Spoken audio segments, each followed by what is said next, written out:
위해서 맥주감사주일로 하나님 앞에 올려드립니다. 맥주감사주일이라는 뜻은 우리 잘 알다시피 보리 추수에 감사해서 드리는 예배다 이렇게 볼 수가 있겠습니다. 예전에 농사를 지을 때 그때 이제 불렸던 그런 이름이 지금까지도 계속 불리다 보니까 우리나라에서는 전통적으로 맥주감사주일이다 이렇게 부르고 있습니다. 그래서 우리는 이 맥주감사주일이 굉장히 애매한 이름을 갖고 있고 또 애매한 때에 감사를 또 하다 보니까 많은 분들이 또 이런 질문도 하고 또 생각을 하는 것 같아요. 도대체가 우리는 보리 농사를 짓지도 않는데 뭔 보리 추수를 감사를 하느냐. 그렇지 않습니까? 우리 교회에서 알기로도 저희가 시골에 있습니다만은 많은 분들이 이런저런 농경 작물들을 가꾸고는 있습니다만은 제가 보리 농사를 짓는 분은 한 분도 못 봤습니다. 제가 또 잘 모를지 모르겠지만 보리 농사를 짓는 저희 교인들은 제가 없는 것 같습니다.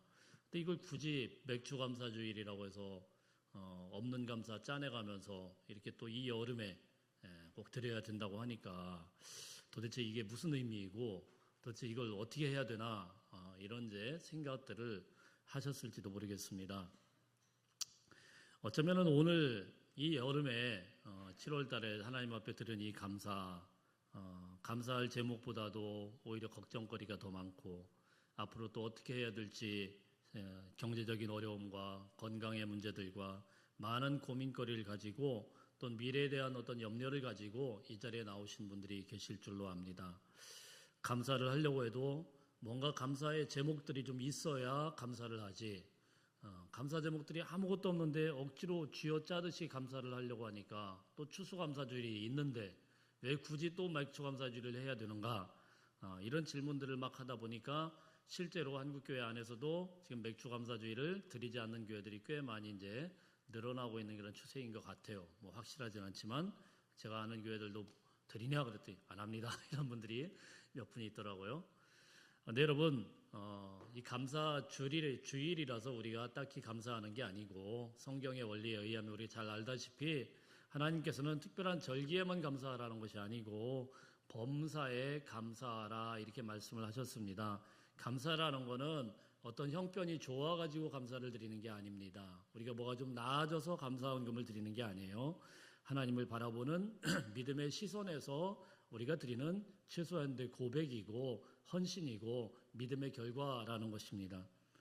여러분들이 지금 이 시간에 누리고 있는 모든 것들, 환경과 또한 가정과 또 이 모든 것들을 너무나도 당연하게 우리는 내 것이다 생각을 하지만 사실은 너무나도 당연한 것처럼 여기는 것이 여러분의 것이 아니다라는 사실을 먼저 생각하기를 바랍니다.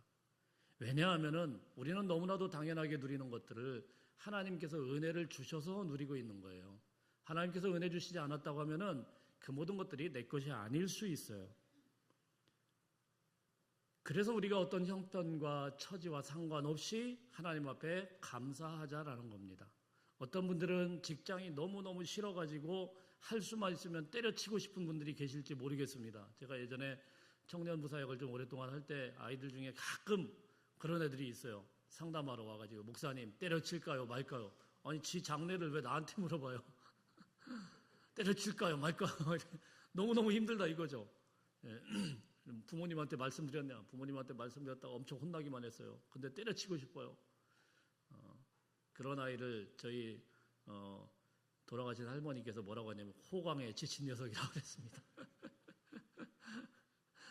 예. 그렇게 때려치고 싶은 직장이라도요, 지금 못 들어가가지고 찾아가지고 헤매는 그런 수많은 청년들이 있는데, 그것 조금 못 다녀가지고 막 때려친다, 마른다, 이러니까. 여러분, 그렇게 그 사람에게는 그게 아무것도 아닌 자리일지 몰라도, 많은 사람들 직장에 들어가고 싶어가지고 지금 막 근심초사하면서, 노심초사하면서, 공부하면서 준비하는 사람들에게는 그 직장은 꿈과 같은 곳 아니겠습니까?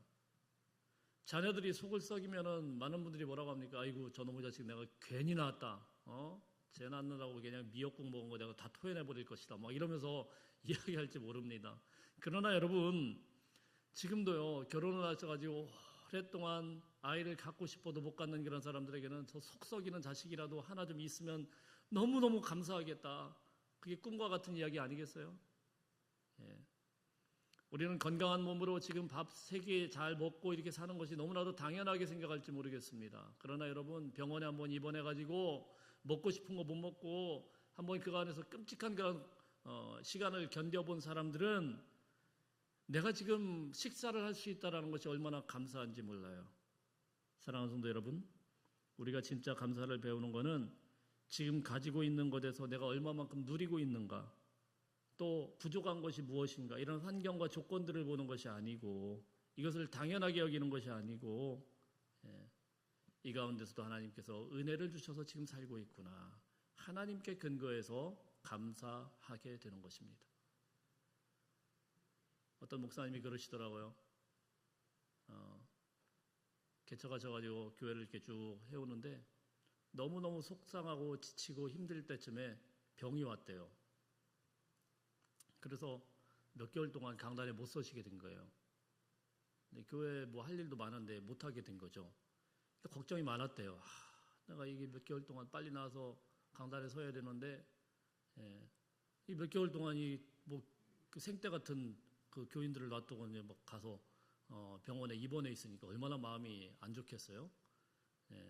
몇 개월 지나서 낫고 나서 이게 다 말씀을 전하는데요. 그렇게 자기를 속삭이고 그렇게 힘들게 했던 사람들이 너무너무 사랑스러워 보이더래요. 그렇게 속삭였는데 떠나지 않고 여기 있잖아요. 그죠? 얼마나 귀하겠습니까? 너무너무 사랑스러워 보이더래요. 그 전에는 잘 모릅니다. 우리가 그 자리에 있을 때는 잘 모르는데 떠났다가 다시 와보면 그 자리가 얼마나 귀한지를 알아요. 우리가 하나님의 은혜 가운데 있을 때는 잘 몰라요. 이렇게 신앙생활하고 하나님을 찬양하고 하나님 앞에 예배드리는 게 얼마나 은혜로운지를 잘 모릅니다. 예전에 제 제자 중에 하나가 단기 선교를 나갔는데 좀 오래 갔어요. 근데 이제 조금 찬양을 못하는 중국의 이제 그 내륙 지방에 들어간 겁니다. 중국 내륙 지방에서는 공산주의 국가이기 때문에 함부로 전도를 한다거나 뭐 하나님을 찬양하는 노래를 크게 부른다거나 이러면 불법이라 공안들이 잡아가요. 그래서 학교를 다니는데 너무 답답한 거죠. 이게 찬송을 불러야 되는데 못하고, 내가 이게 뭐 하러 여기를 왔나 이런 생각도 들고, 무슨 단기 선교라고 와가지고 이렇게 그리고 와가지고 다 주일날 이제 다 마치고 1년 후에 여기 와가지고 예배를 드리는데요. 이 찬양을 드릴 수 있다는 게 얼마나 은혜인지, 하나님 앞에 예배 드릴 수 있다는 게 얼마나 큰 은혜인지 그때 알게 되더라는 거예요. 있을 때는 몰라요, 여러분. 이 자리에 우리가 같이 있을 때 이게 얼마나 귀한 자리인지를 잘 몰라요. 너무나도 당연한 것 같지만 좋은 교회를 만나고 같이 예배 드릴 수 있다는 건 당연한 게 아닙니다, 여러분. 옆 사람 한번 보세요. 이 자리에 당연한 분 온 것 같지만 그렇지 않아요. 어떤 교회들은 정말 오랫동안에, 저도 요즘에 노회에서 이제 조금씩 자리를 잡아가고 저희 또래들이 이제 총회에도 좀 나가고 이러기 때문에 소식들을 들어보면은 정말 건강하게 정말 신앙생활 할 수 있는 교회가 우리에게 있다라는 것이, 또 건강하게 또 목회하고 건강한 성도들이 있다라는 것이 정말 하나님의 은혜예요. 오랫동안 예배를 드리고 싶어도 서로 다툼과 상처 때문에 그러지를 못하고 힘들어하고, 결국은 그러지 않아야 되는데 교회들이 갈라지고 분열되고, 자, 이런 것들을 우리가 수도 없이 보게 되는 것입니다. 저는 이 말을 참 좋아합니다. 회복을 경험한 사람에게는 감사가 있습니다. 우리 한번 따라하겠습니다. 회복을 경험한 사람에게는 감사가 있습니다. 건강을 잃어버려 본 사람이 건강에 대한 감사를 해요. 직장을 잃어버려 본 사람이 직장이 얼마나 귀한지를 알아요. 사랑하는 사람을 잃을 뻔했다가 다시 낳게 되면은요, 사랑하는 사람이 곁에 있기만 해도 그렇게 사랑스러운 거예요. 그렇다고 그런 끔찍한 경험을 아무나 하면 안 되겠죠. 잃어보아야, 그리고 없어져 봐야 소중함을 압니다. 오늘 본문의 이스라엘의 고백도 그와 비슷한 맥락을 갖고 있습니다. 하나님의 심판으로 모든 것들을 다 잃어버렸어요. 그런데 하나님의 은혜로 회복되고 났을 때에 그때 하나님 앞에 감사하게 되는 겁니다. 그때 뭐라고 이야기를 합니까? 구원의 우물에서 물을 기르라. 구원의 우물에서 물을 기르라. 감사는 억지로 만들어내는 것이 아닙니다. 구원의 우물에서 하나님의 은혜를 길어 올릴 때 감사는 자연스럽게 그 하나님의 은혜 가운데 흘러 넘치게 되더라라는 것입니다. 오늘 이 말씀을 통해서 우리 모두가 다시 이 구원의 우물 앞으로 나아가서 회복의 은혜를 경험하시고 그 은혜 속에서 참된 감사를 회복하는 복된 시간이 되시기를 주님의 이름으로 축원합니다. 1절 말씀 한번 읽어보겠습니다. 1절 시작. 그날에 내가 말하기를 이제는 주의 진노가 돌아섰고 또 주께서 나를 안위하시오니 내가 주께 감사하겠나이다 할 것입니다. 전에 내게 노하였사오나. 주께서 전에는 내게 노하였어요.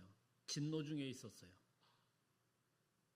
이사야는 부정하지 않습니다. 주께서 우리에게 진노를 쏟아 부었습니다. 왜 진노가 있게 되었습니까? 그들의 허물 때문이에요. 그들의 죄악 때문에. 여러분, 우리가 이 말씀을 통해서 한 가지 분명히 알고 짚고 넘어가야 되는 게 있습니다. 하나님은요, 무한정 우리를 용서하시는 하나님이 아니에요. 무조건 사랑하고 덮어주고 막 그게 은혜가 아니에요. 하나님은 진노하시는 분이라는 것을 기억하시길 바랍니다. 하나님은요, 사랑의 하나님이시지만 죄에 대해서 거룩한 분노를 가지고 만일에 하나님의 백성이 계속 죄인의 길로 가게 되면요, 여지없이 진노하십니다. 자녀가 막 철모르게 막 뛰어갑니다. 막 앞도 안 보고 막 뛰어가는데 그 앞에 절벽이 있어요. 그럼 그 아빠가 어떻게 합니까? 아이고 잘 뛰네 잘 뛰네 이렇게 박수치는 아빠는 이건 정신 나간 사람이죠. 어떻게 하죠? 소리를 빽 질러서라도 못 가도록 딱 막고 그 다음에 어떻게 합니까? 교훈을 해야죠. 다시는 그런 일이 없도록 아주 혼꾸녕을 내서라도 그렇게 하면 가만 안 둘 거야. 이게 정상적인 아빠죠. 애가 막 그래도 말을 안 듣고 자꾸 그러면은 회초리를 대고 막 때립니다. 너 다시 한번 이걸 맞을 줄 알아? 막 혼을 내고. 왜요? 아이에게 엄하게 경고해 놓는 거예요.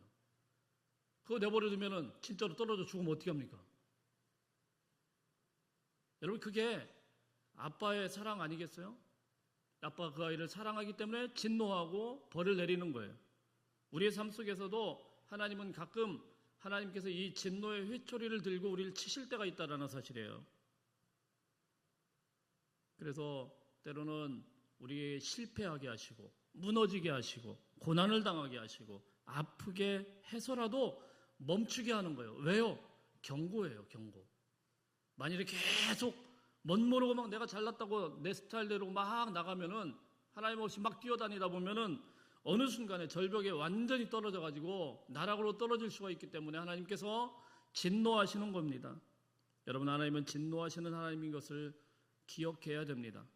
전에 내게 노하였으나, 전에 하나님은 내게 노하는 하나님이세요. 그래서 이사야서 1장부터 11장까지 쭉 읽어오고 오늘 12장인데요. 내용을 쭉 보면은 앞에는 하나님의 진노에 대해서 나와요. 니들 예배를 드리는데 내 마당만 밟을 뿐이다.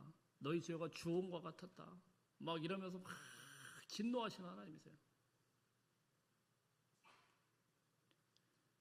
근데 여러분, 이 하나님의 진노하심, 노하심이요, 사실은 우리를 돌이키게 하는 사랑의 손길인 것을 기억하시길 바랍니다. 돌이켜보면은 하나님께서 그때 우리를 막아주지 않았다고 하면은, 그때 하나님께서 나를 갖다 회초리를 들고 혼내지 않았다고 하면은 우리 인생은요, 내가 왕인 줄 알고 내 멋대로 살다가 그냥 나락으로 떨어지게 되는 겁니다. 그래서 하나님께서 드는 거예요. 몽둥이를 들고 회초리를 들어서라도 야단을 쳐서라도 막아버리는 겁니다. 만일 이스라엘 백성들에게 이런 징계의 채찍이 없었다고 하면 그들은 절대로 새로워질 수 없기 때문에 하나님께서는 그들에게 아수르와 바벨론이라는 아주 깡패와 같은 나라를 사용해서 그들을 몽둥이처럼 사용하여서 그냥 사정없이 두들겨 때리는 겁니다. 근데 여러분, 오늘 이 말씀은 하나님의 진노로 끝난 것이 아니고 이제는 주의 진노가 돌아섰고, 할렐루야, 이제는 주의 진노가 돌아섰고, 이게 복음이에요. 주님의 진노가 돌아섰고, 주님은 사실은 진노가 목적이 아니에요. 진노에서부터 즉각 회초리를 내리고 거두고 돌아서는 게 사실은 아빠의 본 모습이에요. 우리 어릴 때, 지금은 애들을 뭐 그렇게까지 훈육을 안 합니다만은, 어릴 때 우리 이 엄하신 아버지들은 막 회초리를 때리지 않습니까? 근데 제가 좀 별나가지고 아버지한테 좀 많이 맞고 자랐어요. 조금 별나가지고.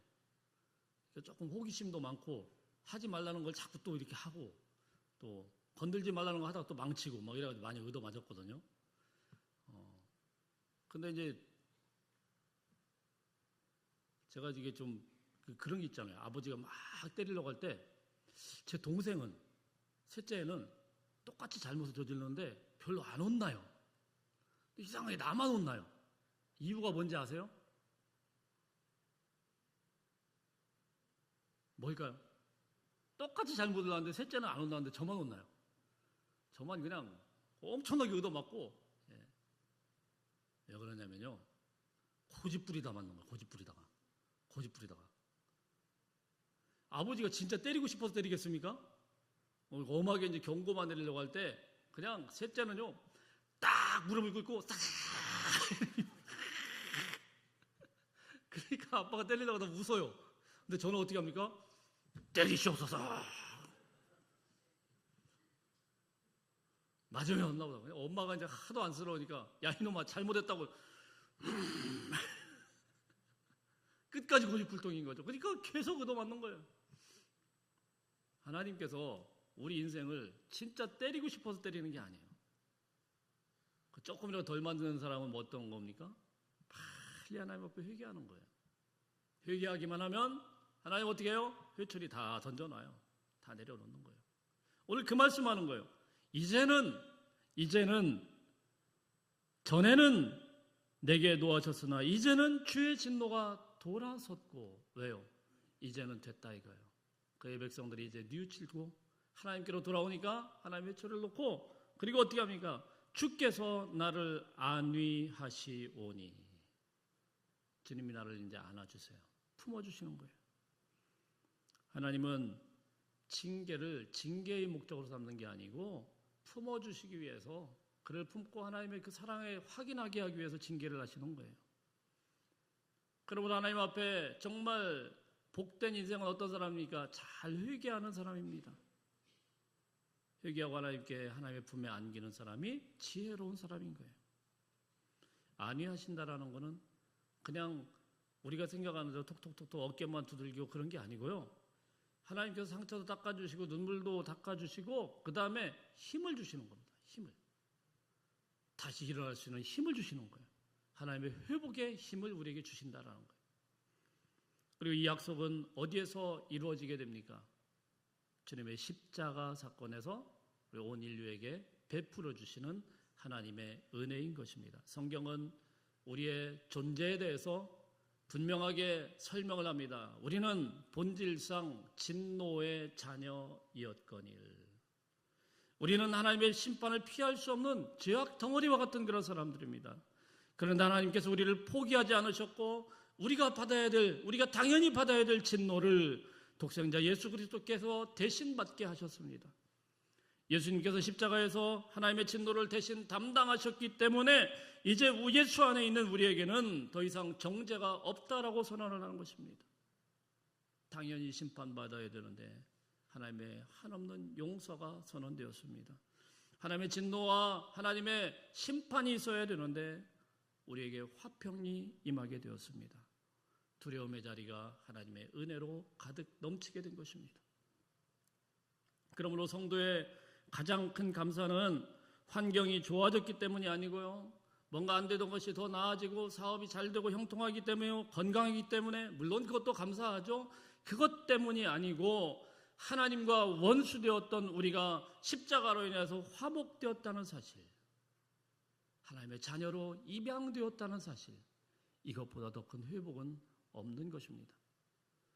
사랑하는 성도 여러분, 회복을 경험한 사람에게는 감사가 있어요.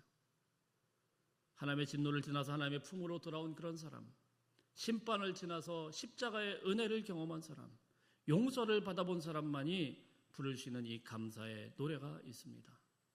오늘 우리의 감사도 바로 이 노래, 이 복음에서부터 다시 시작되기를 주의 이름으로 축원합니다. 2절 한번 읽어보겠습니다. 2절 시작. 보라, 하나님은 나의 구원이시라. 내가 신뢰하고 두려움이 없으리니 주 여호와는 나의 힘이시며 나의 노래시며 나의 구원이심이라. 아멘. 먼저 뭐라고 합니까? 보라, 이렇게 이야기합니다. 보라, 힘내라는 말인데, 이거는 그냥 이렇게 저기 봐 이렇게 하는 게 아니고 시선을 돌이키라라는 말이에요. 시선을 돌이켜라.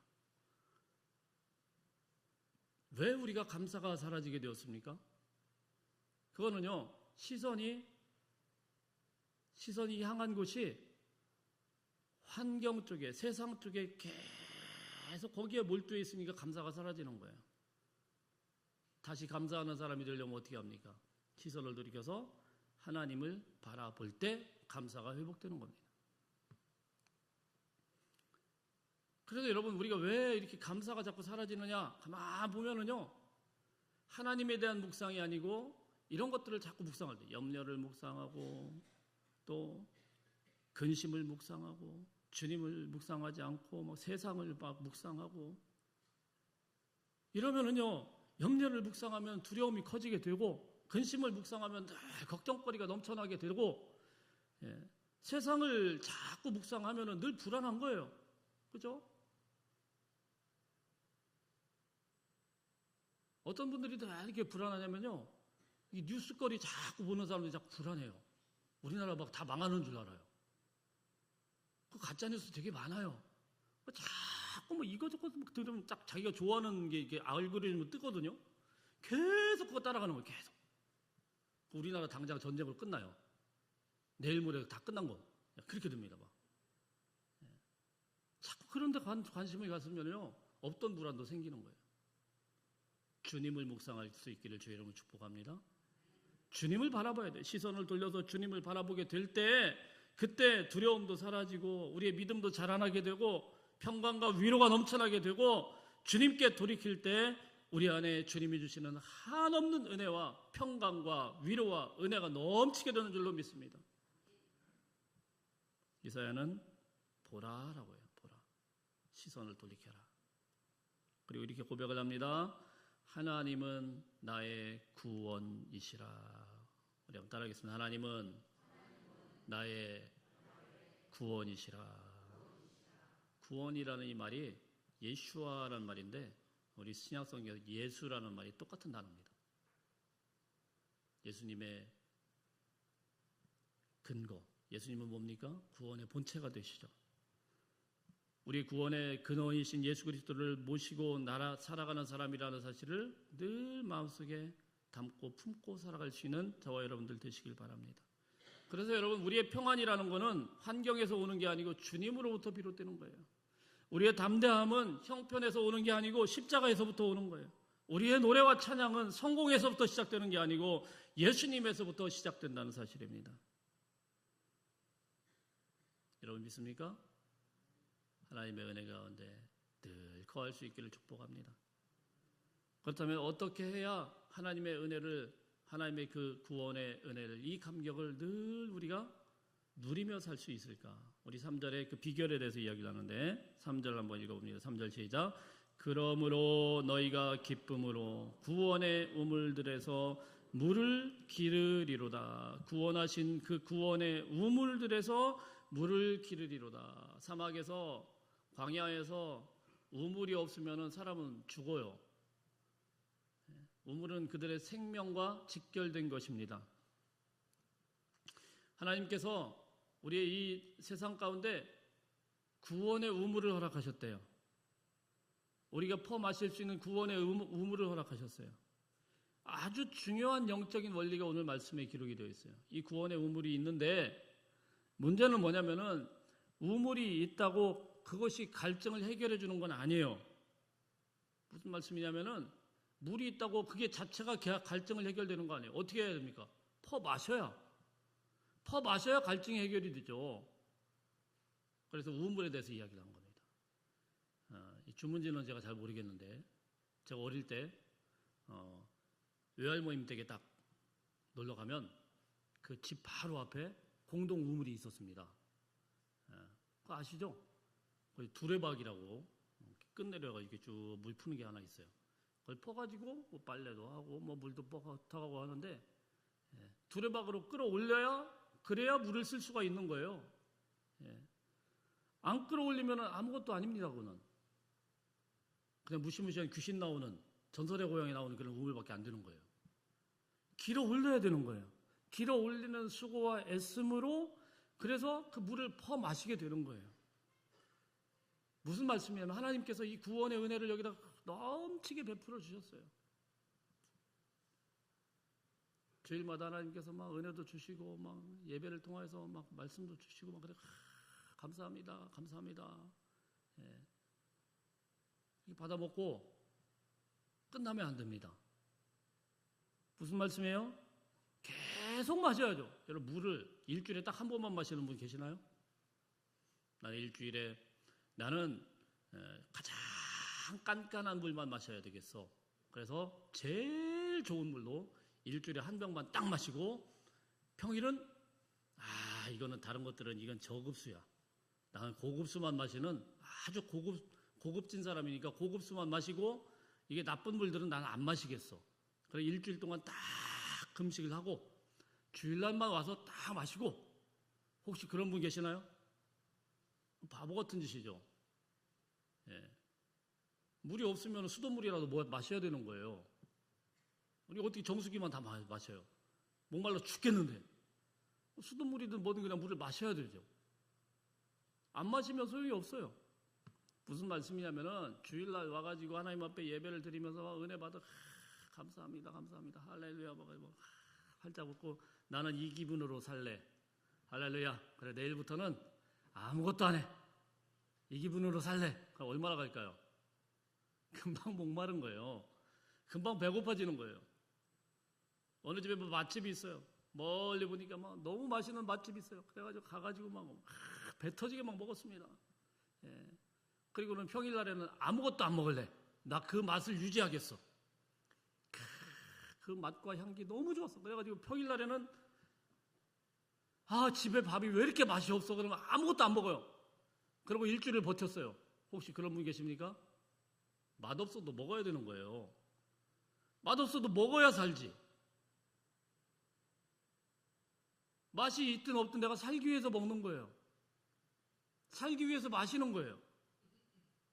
우리가 퍼 올리는 수고가 없으면은 우리의 영혼은 시들시들 말라버리고 비틀어질 수밖에 없어요.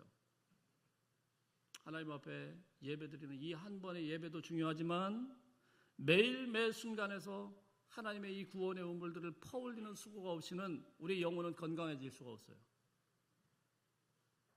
매일매일 길어 올려야 된다는 사실, 매일매일 퍼올려서 내가 마셔야 된다는 사실, 그래야 피가 되고 살이 되는 거예요.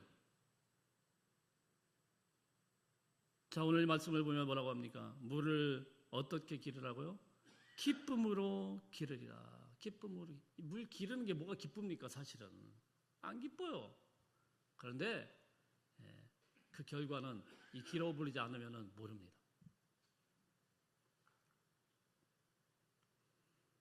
사랑하는 성도 여러분, 회복을 경험한 사람은 기쁨으로 길어 올립니다. 왜? 그래야 내가 회복이 되기 때문에, 그래야 건강해지기 때문에.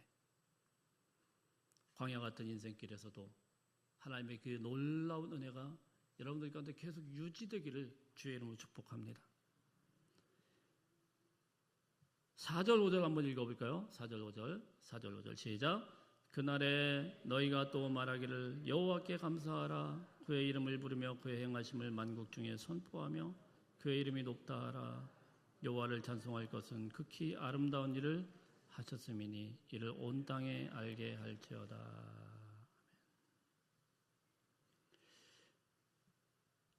자, 오늘 말씀해 보면은요, 이게 아주 묘한 이야기를 하고 있습니다. 1절에 보면은 하나님 앞에 감사하는데 내가 감사합니다.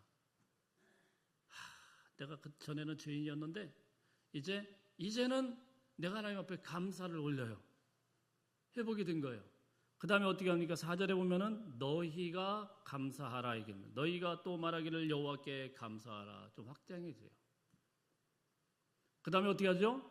그의 행하심을 만국 중에 선포하며 5절에 보면은 온 땅에 알게 할지어다.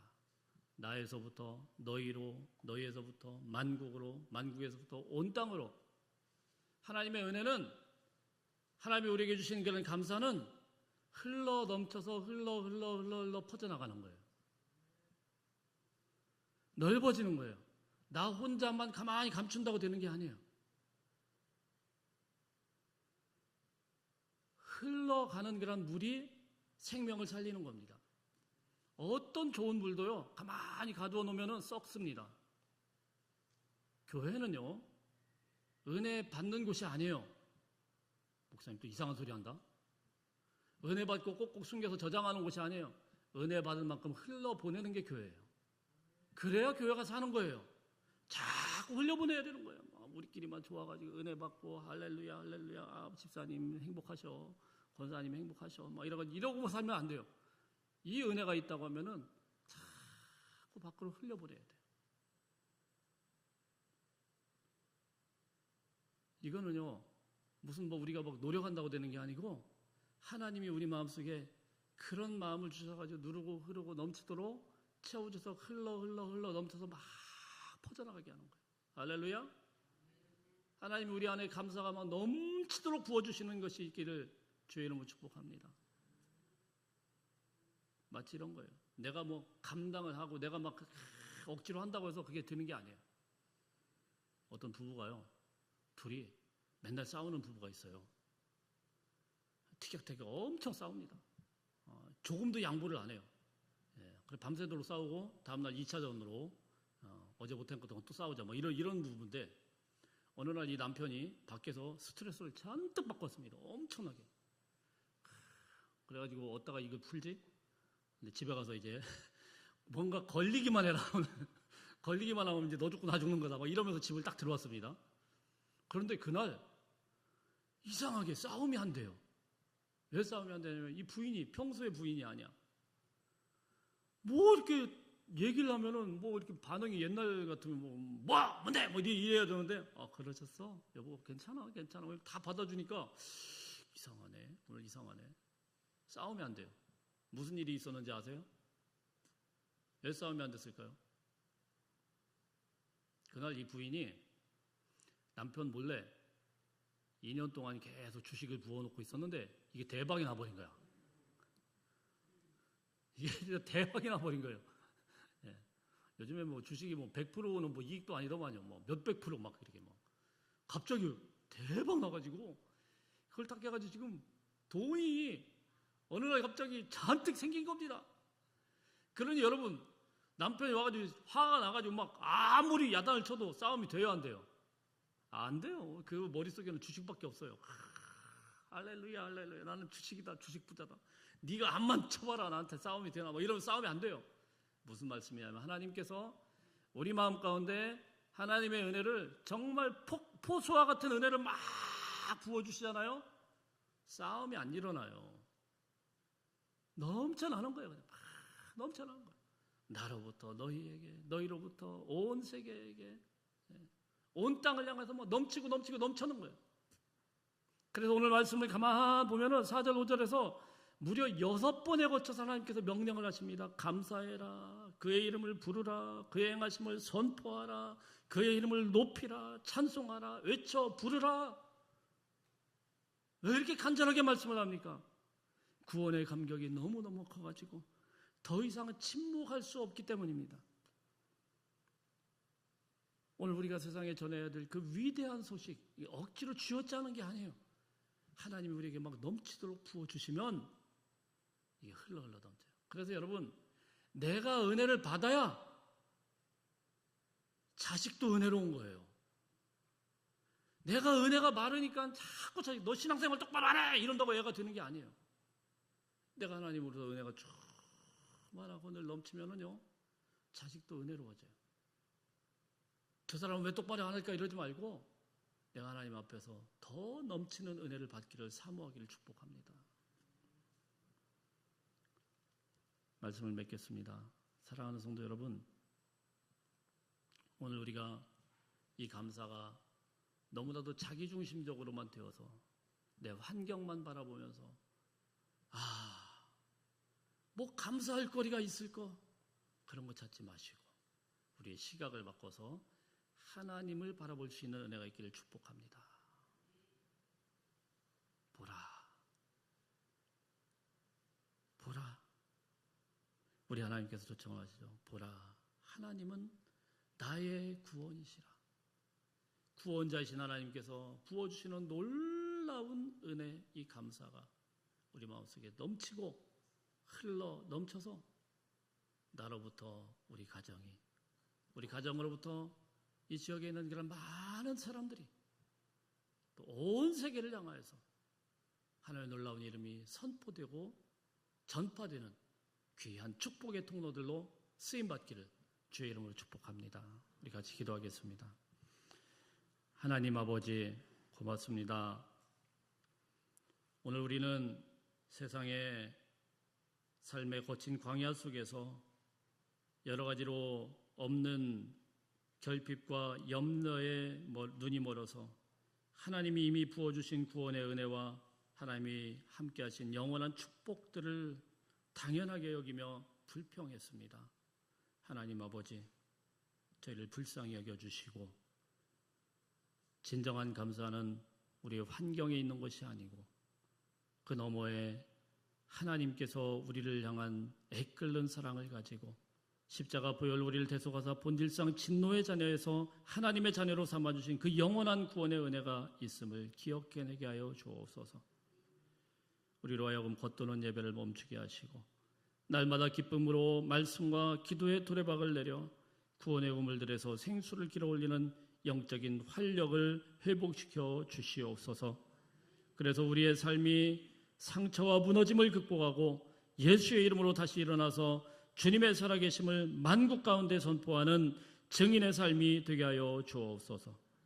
우리를 절망에서 건지시고 영원한 노래와 찬양이 되시는 우리 주 예수 그리스도의 이름으로 감사하며 기도하옵나이다.